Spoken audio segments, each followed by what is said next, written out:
and at first they offered me yellow. It was really cool to see what it was like to work at a consignment store for my 30th birthday. So hey guys, welcome to my channel. I'm Jess. So previously I did my biggest unboxing fails, and you know, sometimes when you buy handbags it is extremely risky. Things can go wrong in many ways, and that is actually quite stressful, and it's one of the reasons actually why I've decided to buy less bags this year, because sometimes buying bags can be more stressful than what it's worth, to be honest. And I just want to keep my life simple, enjoy what I have, and not go through the stress of, you know, thinking if the bag is going to come, is it going to be in the right condition, or am I going to like the color? Is this going to be too big, too small? Like all this, you know, sometimes when you're spending thousands of dollars, you want the bag to be perfect, and sometimes it is just not. And there have been times where I've been really disappointed in bags, but I wanted to talk about today my 5 best unboxing wins. And I would say what qualifies these being the best bags is that I've owned them for a while now and I still love them.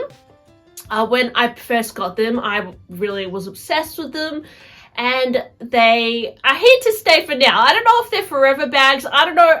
I know that people say that these bags are forever bags, la la la, and they'll keep them forever, but I just don't know what my life is going to look like in 10 years, guys. Maybe in 10 years I'll be obsessed with some other brand, but you know, these are bags that I have had for a little bit of time now. So the first bag that I think was a great win and a great purchase that I'm still loving is my Picotin 18. And I know, I feel like my videos get a bit repetitive because I have the same selection of bags all the time, but yeah, in the past I had a lot of Louis Vuitton and Chanel bags and that sort of thing, but my Picotin stayed with me the whole time. I actually had this before I had a YouTube channel, and I purchased it from Timeless Luxuries for under retail.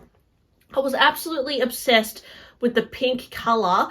A girl that I used to work with actually had this bag, and I remember when I first saw her bag, I just was obsessed with it, and I asked her what it was, and she told me it was an Hermes bag, and that was probably like the first time that I started to really like Hermes, is when I saw her Picotin. I just thought it was so cute.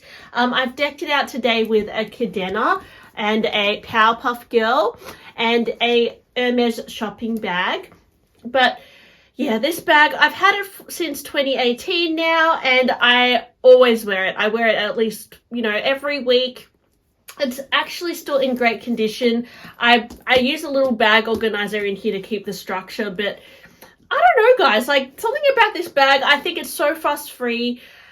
The Clemence leather is really easy, and the color Rose Extreme is just so gorgeous. I think I particularly like it in the Clemence. It's just very easy to look after.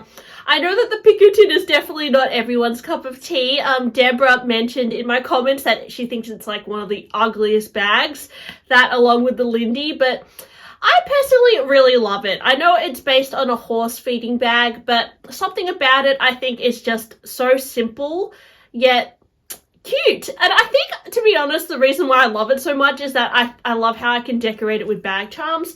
I remember when my friend had it, she decorated hers with bag charms too, and I thought that was so cool, and such like a cool contrast to have on like an Hermes bag, which usually seems very conservative. And I don't know, sometimes people feel, I always thought that Hermes seemed a bit like snooty and, you know, out of reach, but it wasn't until I started looking into the brand more that I realized they have a really funny sense of humor, and just they're the best at perfection and design, and yeah, I just really fell in love with Hermes. So this is one of the bags that I would say was a success and definitely started a bit of an obsession with Hermes. That being said, when I bought this, I still was buying a lot of Louis Vuitton and Chanel bags as well. And it wasn't until a few years later that I really started to get into Hermes. And one of the first very special bags that I bought from Hermes was actually for my 30th birthday. So I'm turning 33 this year in July. But yeah, I've had this Birkin since my 30th birthday. So it's been a few years now. And yeah, I would say this was a success too. I was so happy to buy this bag. I sold a lot of Chanel bags to buy this at the time. but I just really wanted to buy a Birkin basically. This is my first Birkin. Previously, I actually had a Kelly in malachite, which I sold because I never wore it.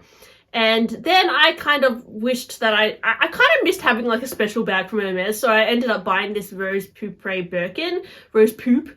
And I bought it from the Persefair. And at the time I actually worked there. I had left my old job and I started working at the Persefair, helping them in their store. And then I was also helping with their vlog sale. They were doing like these sales on their Instagram, and I was the host, and it was really fun. And it was really cool to see what it was like to work at a consignment store, and it was great to have exposure to so many different Hermes bags, Chanel bags, and to try on all the different styles. And this little Birkin was in the store, and I remember just loving the color. It's just such a gorgeous pinky purple. And it was being sold for around retail price, I think. Yeah, at the time. So I thought it was an okay price what I got it for. Now in the store, if they were selling this, it would be a few $1,000s more. So Hermes has gone up in price quite a bit over the years, but still, I would say that the pre-love prices are kind of dropping, actually. I've noticed the Rose Pourpre Birkin on Stylish Top recently, and it's actually a pretty good deal. It's actually probably like as much as I bought mine for a few years ago. So definitely you can still find Birkin 30s for reasonable prices, but yeah, it is always nice. Maybe one day I'll buy a Birkin from the store. We'll see, guys. Who knows? But yeah, this is one of my favorite bags. Although she doesn't get a lot of wear, to be honest, I do love staring at it, and it is just a pretty bag. Next bag that was very exciting for me to share with you guys was my Lindy in the mini size. This bag I was very lucky to score from the boutique, and it was one of my first bags that I got that I feel like was super hard to get from the store. And yeah, I was pretty like chuffed that I got this in the black color. I loved going to Sydney. It was last year, at the start of last year, me and Alex went and just had a great little getaway together.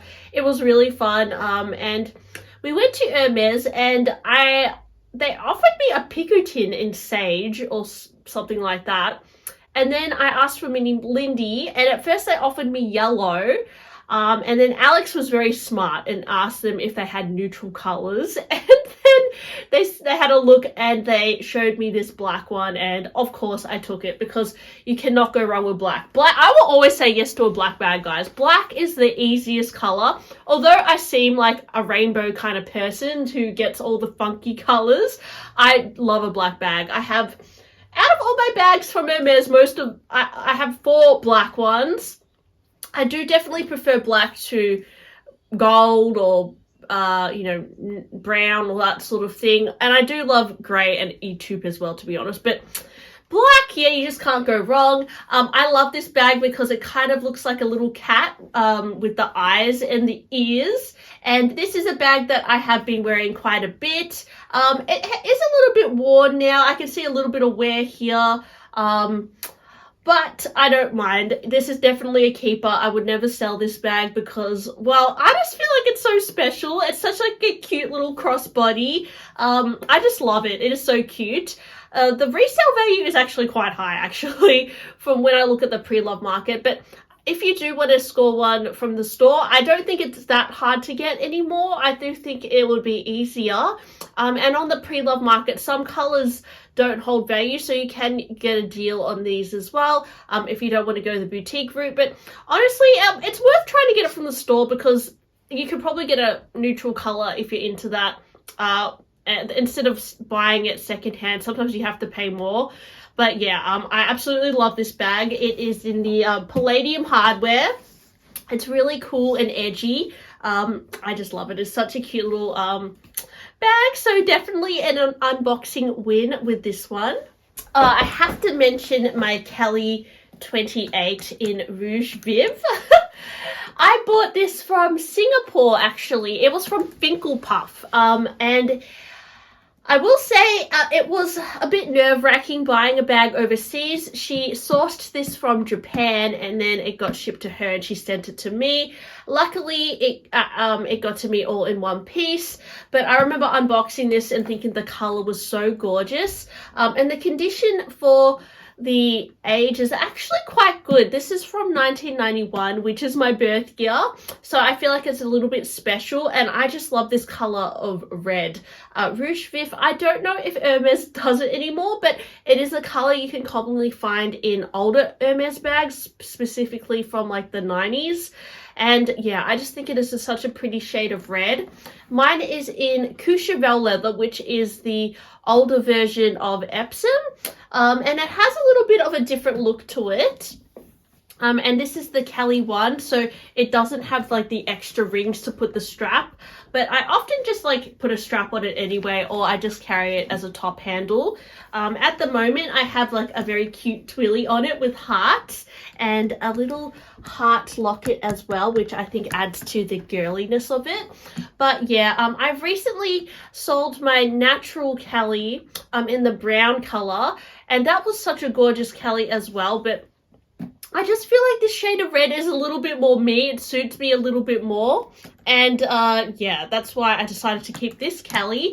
I haven't been wearing my Kellys as much these days. I would say probably because they kind of feel like a liability when I'm walking around. I would say particularly because like sometimes on my days off I like going to the city and that sort of thing.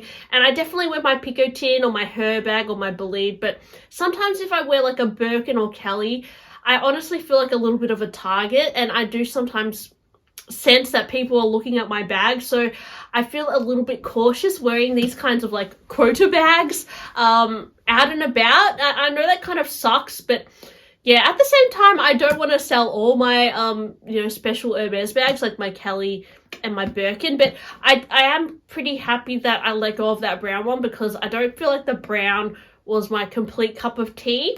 And with the money, I might buy another Kelly 25, or to be honest, a Birkin 25 would be really cute. I'm still trying to decide. We'll see what will happen. I'm just taking my time with that one. But the Kelly, I think, from my birth year is a little bit more special. So that's why I decided to keep it. And the red, I just love it as well. So what do you think, guys?